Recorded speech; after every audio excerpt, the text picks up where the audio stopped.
A lot of what we're dealing with today in terms of violating the Constitution, they're doing it through treaties, okay? They're meeting with world leaders. They're in the UN. They're signing this agreement. They're signing that agreement. And the question is, well, wait a minute, where's the Constitution come into play? So we're going to talk about the treaty clause in the Constitution, and we're going to talk about the supremacy clause, because these guys that they sign these treaties and they push these terms down on the American people, and they say, well, you gotta abide by this because treaties are the supreme law of the land. So we're going to look at that, okay? Now, let me get my glasses on so I can see what I'm doing here.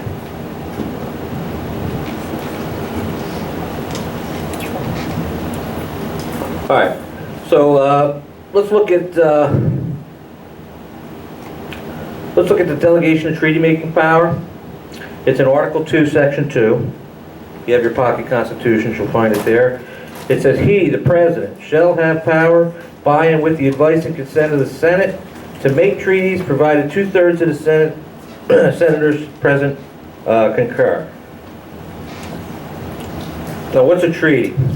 Let's look at Webster's Unabridged Dictionary, 1828. I use the 1828 edition, by the way, because Webster had it in mind when he created the 1828 dictionary that he was going to capture for all posterity the meanings of the words that were used in the founding documents, the Constitution and Declaration of Independence. So here he says a treaty is an agreement, a league or contract between two or more nations or sovereigns, formally signed by the commissioners, properly authorized and solemnly ratified by the several sovereigns or the supreme powers of each state.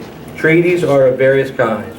Treaties for regulating commercial intercourse, treaties of alliance, offensive and defensive, treaties for hiring troops, treaties of peace, etc. Okay? I think we all kind of... are there any questions on what a treaty is? I think we all kind of know what a treaty is, right? Okay. So now we need to look at... We know that the President and the Senate are authorized to make treaties. And we know what a treaty is. So now we need to look at the supremacy clause. Okay? So let's suppose that a treaty is lawfully negotiated, that matters involved in the treaty are within the powers of the executive and the Senate, the consent of the Senate is granted. What's the force of the treaty? Does the treaty hold a position of supremacy? In Article 6, Section 2, we're going to find this Constitution and the laws of the United States which shall be made in pursuance thereof, and all treaties made or which shall be made under the authority of the United States shall be the supreme law of the land, and the judges in every state shall be bound thereby, anything in the Constitution or laws of any state to the contrary notwithstanding.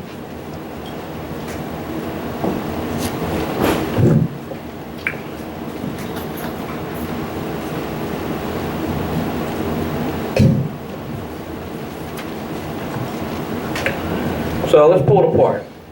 There's 4 things that are being named supreme in the supremacy clause, believe it or not. 4 things. Number 1, I'm going to keep these in mind.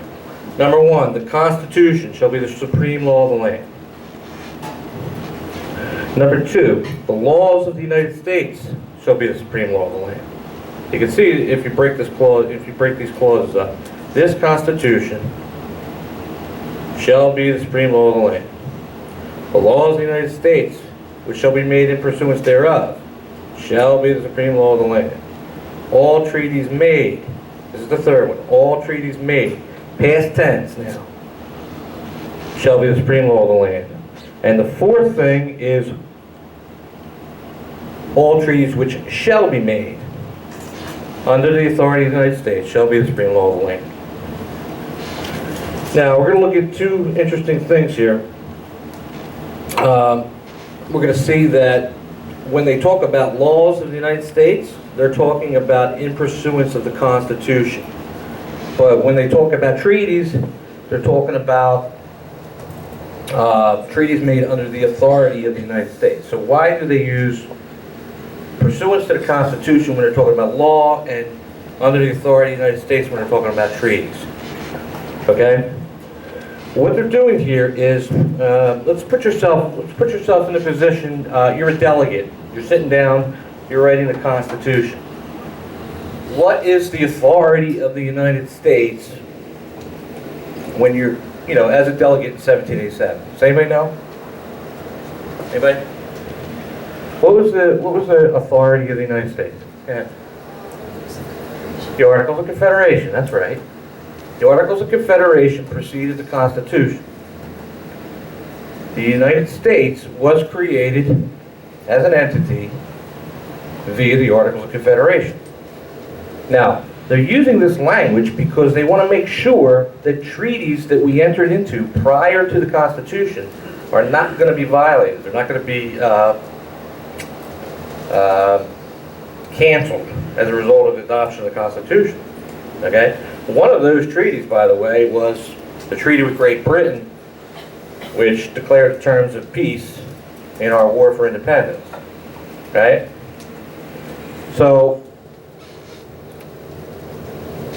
they're saying the Constitution is supreme, laws written under the Constitution is supreme, all the treaties that we created under the Articles of Confederation, and even the treaties that we're going to create under the Constitution are all going to be considered supreme. Now, what are they supreme over? Well, here we get to the bottom of this, we get to the bottom here, and we're going to look at these adjectives here. Get my glasses back on. So look at the adjectives in this Article 6, Section 2. You can see here they start out using this Constitution. They end up saying the Constitution. Let me get that back. Hold on. Yeah. They end up saying the Constitution, or laws of any state to the contrary notwithstanding. What they are doing here is they are establishing the fact that the treaties and the Constitution and the laws of the United States are supreme over the individual constitutions of the states. They're not saying that the treaty is superseding the Constitution. Okay? You see that? Now, where does this nonsense, where does this idea, this myth that treaties supersede the Constitution come from? We're going to look at some opinions on the matter. The prime opinion that I found, one of the most early references to this idea that treaties supersede the Constitution, comes from a man named John Foster Dulles. So we're going to look at John Foster Dulles, who he was, who his friends were, what kind of influence he had in the United States, etc. Right? And then we're going to look at what he had to say, and then we're going to look at the opinions of the founders. There's three in mind here: Madison, Jefferson, and Hamilton. And then we'll look at a few of the Supreme Court cases that dealt with treaty law. And hopefully, by the time we're done wrapping this thing up, you're going to see that John Foster Dulles was not exactly truthful with the American people, and that he laid down the blueprint as to how the federal government could usurp power from the people in the states using the treaty clause of the Constitution if they were successful in bamboozling American people to accept this concept that treaties supersede the Constitution, which we're going to find they don't. Here we go.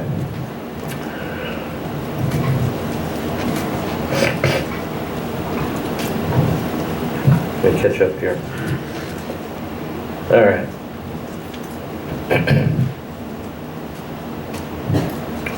So, John Foster Dulles. Does anybody know anything about John Foster Dulles? He's been dead for over 55 years. So we're gonna. Why do we need to talk to this guy? Because he's probably, if he's not the inventor of this concept that treaties supersede the Constitution, he certainly is probably the foremost promoter of the concept. He was a Secretary of State under Eisenhower. That's Dwight D. Eisenhower. He went to Princeton University. He attended George Washington University Law School. His grandfather was John W. Foster. Secretary of State under Benjamin Harrison. His uncle, Robert Lansing, was the Secretary of State under Woodrow Wilson. His brother, Allen Dulles, was a CIA director. And his sister, Eleanor Lansing Dulles, worked in the State Department under his brother, she was involved in the economic reconstruction of post-World War II Europe. A pretty powerful slot. Let's see. John Foster Dulles specialized in international law with Sullivan and Cromwell, and he ultimately was made a partner in the firm. I guess you could say he cut his teeth in international affairs when he served as legal counsel at the Versailles Peace Treaty. And if you don't know what the Versailles Peace Treaty is, it was the treaty, it was one of the treaties. There were several treaties. It was one of the treaties, conferences I should say, that was responsible for creating the treaty that ended World War I. Okay? He was a member of the League of Free Nations Association, and he was a founding member. He was a member along with Eleanor Roosevelt, who is a Democrat, right? Her husband was a Democratic president. And so the League of Free Nations Association supported the American membership in the League of Nations, and they later, after the Senate voted down the League of Nations, they changed their name to the Foreign Policy Association. Foreign Policy Association, to my knowledge, is still operating today. Now, in politics, John Foster Dulles was the chief foreign policy advisor to Thomas Dewey. Now, Thomas Dewey is on your way. Thomas Dewey was he was a Republican candidate for president. He ran in both 1944 and 1948. So he lost to Franklin Delano Roosevelt, and he lost to Truman as well. But John Foster Dulles was his chief foreign policy advisor. Now, John Foster Dulles also helped to draft the preamble to the United Nations Charter. So we've had some classes, I think, earlier in this week talking about the United Nations, right? What a trap that was. So here's a guy that was sitting in the conference writing the preamble. He was a U.S. delegate to the UN in 1946, 47, and 50. He strengthened NATO. Remember what NATO is? North Atlantic Treaty Organization, right? That's an umbrella group. It's like a regional alliance. It's under Article 51, I think, of the UN Charter. Check on that. He was the architect of CETO. Anybody hear of CETO? You know what that was? Okay. Oh, okay. Yeah, it's a Southeast Asian treaty organization. That's the regional group that the United States military fought the Vietnam War under. Okay. He also supported a coup d'etat in Iran and in Guatemala. That was during the Eisenhower administration. And he was quoted as saying that neutrality has increasingly become obsolete. It's an immoral and short-sighted conception. So, you get an idea, this guy is an interventionist. Now, he was a chairman and co-founder of the Commission on a Just and Durable Peace. That was some kind of like a working group within the Federal Council of Churches, okay? And the Federal Council of Churches became the National Council of Churches. And that's still, that's a member of the World Council of Churches today, right? He was the chairman of the board of Carnegie Endowment for International Peace, trustee of the Rockefeller Foundation from 1935 to 1952. He was a founding member of the Foreign Policy Association, we mentioned that earlier, and he was a founding member of the Council on Foreign Relations. So this guy's pretty heavy into it, heavyweight. All right, so why are we talking about him? Here's his quotes.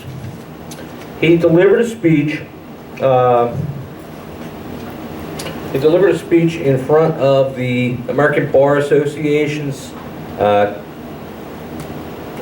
the American Bar Association chapter in Kentucky, in Louisville, Kentucky in 1952.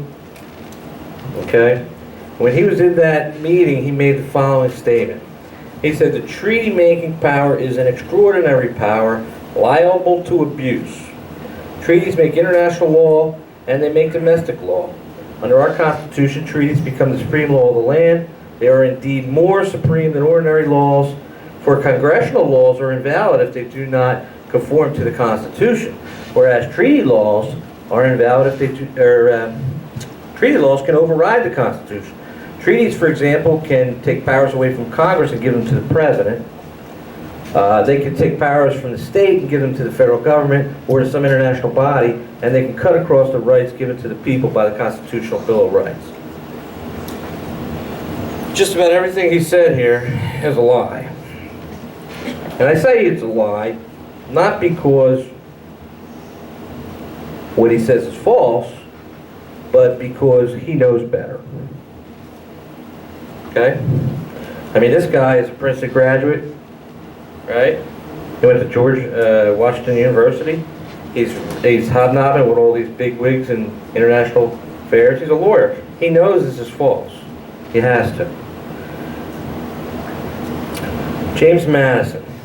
Here's what James Madison has to say about it. He says, "I do not conceive that power is given to the President and the Senate to dismember the empire or alienate any great essential right. I do not think the whole legislative authority have this power. The exercise of the power must be consistent with the object of the delegation." We're going to move on to Thomas Jefferson. All right. Thomas Jefferson says that by the general power to make treaties, the Constitution must have intended to comprehend only those objects which are usually regulated by treaty and cannot be otherwise regulated. Okay? So he's saying, look, you know, you can't just regulate anything through a treaty. Okay? He says, "It must have meant to accept out of those the rights reserved to the states, for surely the President and Senate cannot do by treaty what the whole government is interdicted from doing in any way." Okay? One more time. Jefferson says, "I say the same as to the opinion of those who consider the grant of treaty-making power as balanced. If it is, then we have no Constitution." In other words, if there's no limit on treaties, then you could just change the whole government through treaty law, all right?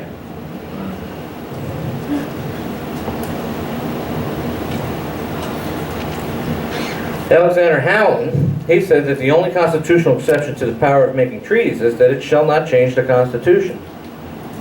On natural principles, a treaty which should manifestly betray or sacrifice primary interests of the state is null, or would be null.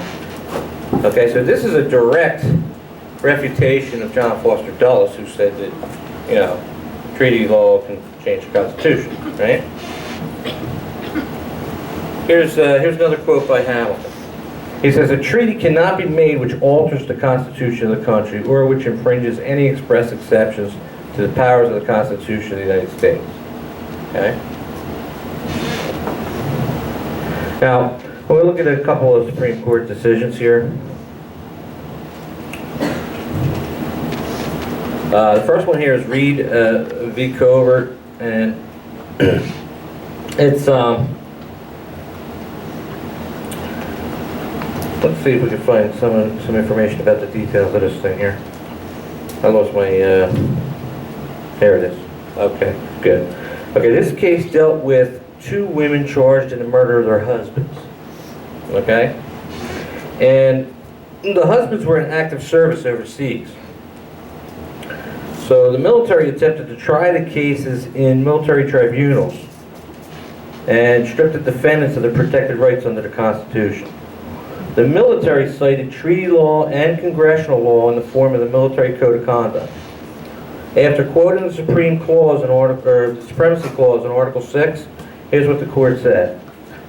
"There is nothing in this language which intimates that treaties and laws enacted pursuant to them do not have to comply with the provisions of the Constitution. Nor is there anything in the debates which accompanied the drafting and ratification of the Constitution which even suggests such a result. The prohibitions of the Constitution were designed to apply to all branches of the national government, and they cannot be nullified by the executive or by the executive and the Senate combined. Okay?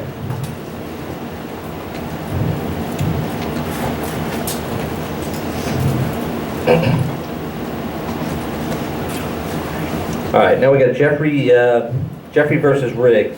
This one is from 1890, and the case involved the inheritance of land by French citizens situated in Washington, D.C.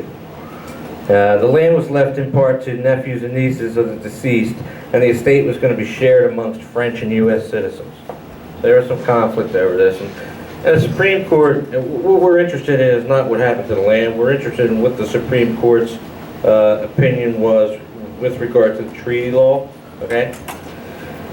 So when the opinion came down, the Supreme Court said that the treaty power as expressed in the Constitution is in terms unlimited except by those restraints which are found in that instrument against the actions of the government or of its departments, and those arising from the nature of the government itself and of that of the states.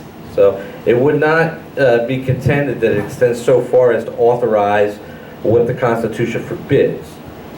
For a change in the character of the government or in that of one of the states, or a cession of any portion of the territory of the latter without its consent. Okay. So here, the court is saying there are limits on treaties, right? And that the Constitution itself is part of that limit. Okay. So the last court case we want to look at is Whitney versus Robertson, and this was in 1888. And this case involved the payment of duties for imported goods from the Dominican Republic. And so the tax was upheld by the court because the tax acts of the Congress were more recent than the treaty cited against them. Okay, so let's take a look at this one. This is a knockout punch. The Supreme Court says that by the Constitution, a treaty is placed on the same footing and made of like obligation with an act of legislation. Both are declared by the instrument to be the supreme law of the land, and no superior efficacy is given to either over the other. If the two are inconsistent, the one with lasting date will control the other. So the courts are saying a simple act, a legislative act of law under the Constitution by the Congress can override a treaty because law under the Constitution is also supreme. Okay? Got it? So let's go back and look at John Foster Dulles again and see how we feel about this statement one more time. Now let's look at what the motives of John Foster Dulles might have been while we're at it. So here he is. The treaty-making power is an extraordinary power liable to abuse. Is that true? Treaties make international law and they make domestic law. Is that true? Under our Constitution, treaties become the supreme law of the land. Are they more supreme than ordinary laws? I think we just found that they're not, right?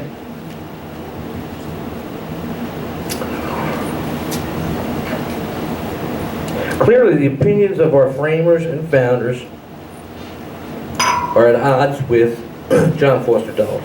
And the Supreme Court rulings have also been at odds with John Foster Dulles. So why did he hold these erroneous positions? I suggest that one could tell a great deal about another by examining his friends and associates rather than expressing his honest beliefs. I believe that Dulles' statement in 1952 was actually a veiled battle plan against the Constitution. I think his quote was certainly aimed at misleading the members of the Bar Association. However, it may have been a message to his friends and associates and like-minded people as to the methods which needed to be employed in order to promote international law over that of the U.S. Constitution. If we look at his quote, we can see 9 specific statements that he outlines. We're going to look at that real quick here. Okay. He says the treaties make international law. He says that they make domestic law. He declares that they're supreme law of the land regardless of their legitimacy. He declares that treaties are more supreme than ordinary laws. He says they write laws that override or alter the Constitution. He says they can strip powers away from the Congress and concentrate the power in the President. He says they can strip powers away from the state and concentrate the power in the federal government. He says they can strip powers away from the state and concentrate that power in a world government. And he says they strip the inalienable rights of the people by weakening and canceling the Bill of Rights. So, I mean, you know, the very fact that he will stand here and he will use this language here, I'm going to highlight this for you. Take a look at this. And if I can, no, I can't highlight it. All right, take a look at this. Cut across the rights given to the people by the Constitution Bill of Rights. Did the Constitutional Bill of Rights give the people any rights? No. No, it didn't, right? Who gave us our rights? That's right. God gave us our rights, and the Constitution, the Bill of Rights, simply guarantees those rights. We can see just to what lengths this man goes. All right.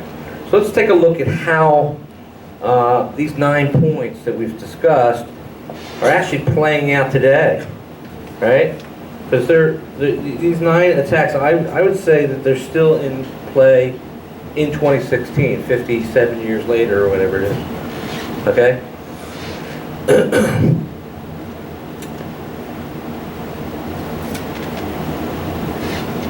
So, use treaties to make international law. Are they doing that today?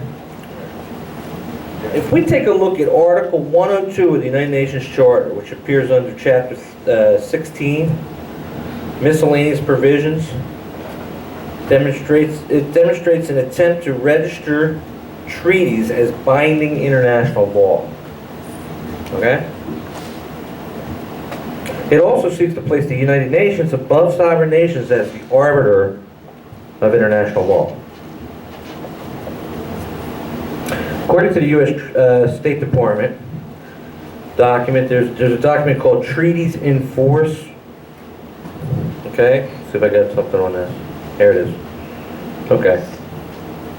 U.S. State Department Treaties in Force. There are bilateral treaties, 324 pages, 3 columns of bilateral treaties that the U.S. is involved in there.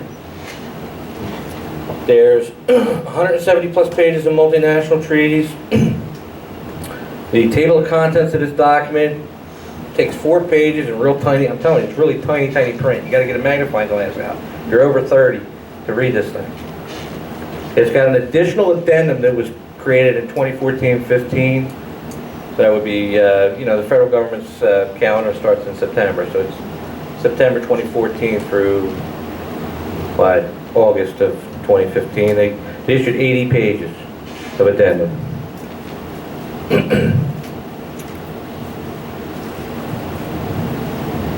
My point is we're tying ourselves into all these international agreements through treaties. Okay. Step 2. This is still Dulles here, right? His second idea is we're going to make or alter domestic law through treaties. So are they doing that? Well, if we look at some of these groups like the WTO, do you know what that is? That's a World Trade Organization, right? World Trade Organization, we got GATT, that's the General Agreement on Tariffs and Treaties. NAFTA, that's a big one everybody knows, North American Free Trade Agreement. We've got a couple new ones, TPP, what's that, Trans-Pacific Partnership, I believe, and the TTIP, the, what is that? That's the Transatlantic Trade and Investment Partnership, thank you. And then, of course, we've got the climate change agreements through Agenda 21. We've got UN Small Arms Treaty, which is directly attacking the Second Amendment, and we've got the patent law treaties. And I should take a couple seconds to talk about the patent law treaties. The U.S. patent law is much different than the rest of the world. In the United States, traditionally, if you were the first to come up with an idea, you owned it. Right? In a lot of other nations, it all has to do with the date at which you register your idea with the government. Okay? So, you're going to find a lot of like small investors, small inventors are having their patents and their copyrights taken from them by big bureaucracies that have the legal team to go ahead and beat them to the punch, as it were, to register these ideas. Okay, so that's an interesting little quirk that a lot of people will overlook, this patent law thing. Okay. Excuse me. Also, Dulles, he says that treaties are the supreme law of the land. And in brief, the fact that all the foreign relations powers, this is I'm sorry, let me introduce this quote. This comes from the CRS Annotated Constitution. It's Cornell University's Law School, Cornell University Law School's Legal Information Institute, LII. This is what they're teaching our new lawyers. It says, in brief, the fact that all the foreign relations power is vested in the national government and that no formal restrictions is imposed on the treaty-making power in the international context. They always make a distinction between domestic context and the international context. 15 minutes, thank you. Treaty-making power in the international context leaves little room for the notion of a limited treaty-making power with regard to the reserved rights of the states or in regard to the choice of matters concerning which the federal government may treat with other nations. Protected individual rights appear to be sheltered by specific constitutional guarantees from the domestic effects of treaties, and the separation of powers at the federal level may require legislative action to give municipal effect to the international agreements. What does all this mean? Okay, this is for lawyers, right? What does all this mean? I'll boil it down for you. Okay, well, what they're saying is that Cornell's teaching our future lawyers that all foreign powers are in the federal government's domain, that the states' rights don't matter, and there are no restrictions on the subjects which may be addressed via treaties, and that individuals' unalienable rights can be canceled as long as the Congress passes what they call domestic enabling legislation. Now, you start to understand why our legislature, which is mostly lawyers, allows this insanity to continue. Right?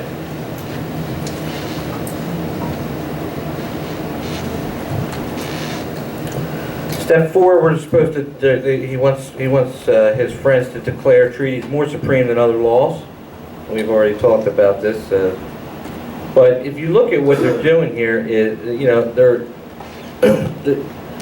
the idea that treaties are more supreme than other laws is really primarily done by agreements among nations on matters which are traditionally domestic. Okay? Crime, the environment, arms and ammunition, food and agriculture. Okay? These are things that are typically regulated by a nation through its legislative branch, not through treaties.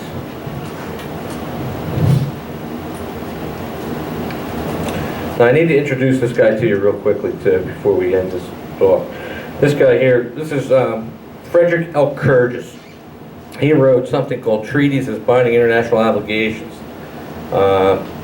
And he's considered the foremost authority in international law. He provides a new understanding of treaty-making power to law students in both the United States and in Europe, the UK in particular. Okay? So he says the definition of a treaty for international law purposes is broader than one finds in the U.S. Constitution. Where treaties are defined as domestic law, as international agreements entered into with the advice and consent of 2/3 of the Senate, it is widely accepted that the United States may enter into some international agreements that are treaties in the international sense, but not in the U.S. constitutional sense. Some of those agreements are entered into by the executive branch on its own authority, and some by the executive with the concurrence of both houses of Congress. So I don't know where he gets this from. This is unbelievable. Okay? This is what they're selling our law students.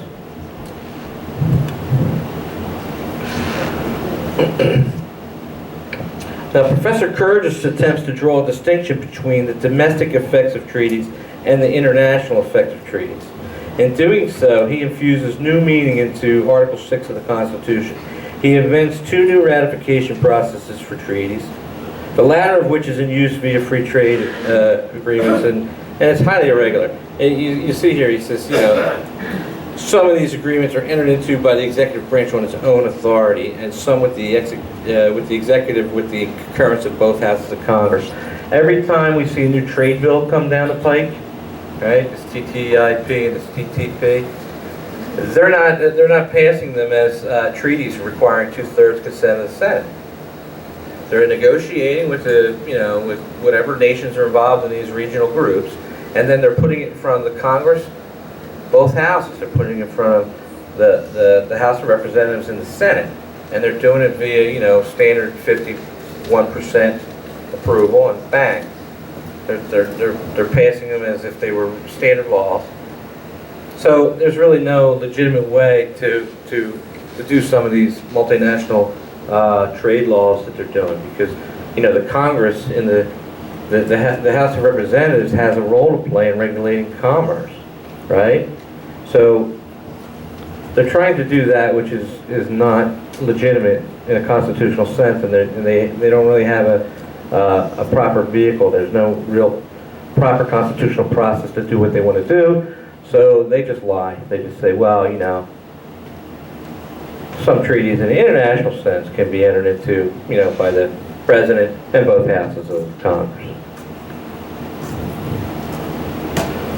Step 6, the Dulles statement wants to strip power away from the Congress and concentrate the power in the President.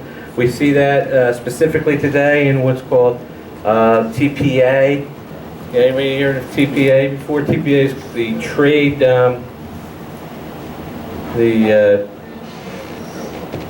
say again? Who said that? Fast track. Fast track, that's right. Trade Promotion Authority, fast track, right? So that started in the mid-1970s. What it does is, what Trade Promotion Authority does is, it gives the President of the United States legislative power. It allows him to set the terms of certain agreements, and then when it's presented to the Congress can't really debate it properly, they can't really amend it properly, they have to fast track it, and it basically converts the President into a quasi-legislator. Now we know when we read Article 1, Section 1 of the Constitution, it says all legislative powers herein granted are reserved to Congress, right? And here we've got the President, he's going to become a legislator through TPA.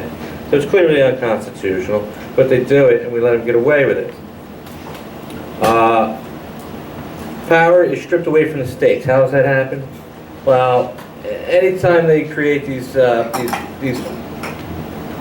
treaties that cover what are considered domestic issues, like gun legislation or some kind of trade, commerce, whatever, right? So when they do that, then they go to the states and they say, well, treaties are the supreme law of land, so you got to line up and comply. Okay, so they end up transferring power from the states into the federal government in that way. How much time I got? 5 minutes. Thank you. So we're going to wrap this up. What are we going to do? What are we going to do about this? So I'm going to give a few suggestions on what we can do to mitigate some of this treaty, what I would call, what do I call it? I call it treason, basically, through treaty. And what we're going to do, we're going to discuss this with our neighbors, for sure. What we need to do is we need to make sure that all of our legislators understand, at every level, understand that treaties do not supersede the Constitution. Okay? Treaties are within the Constitution. We need to cancel a lot of existing treaties. Treaties that are violating our Constitution right now, they need to get canceled. And if the President and the Senate won't do it, well, we found out when we were looking at the Supreme Court cases that the Congress can write a simple piece of legislation to cancel a treaty, right? So let's do that. Let's get our congressmen to cancel. Let's start with, here you go. Let's start with get us out of the UN. How's that?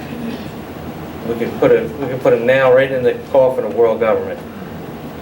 There is a bill, H.R. 1205, the American Restoration Act, the American Sovereignty Restoration Act, that would get us out of the United Nations. It'll do that by defunding the UN.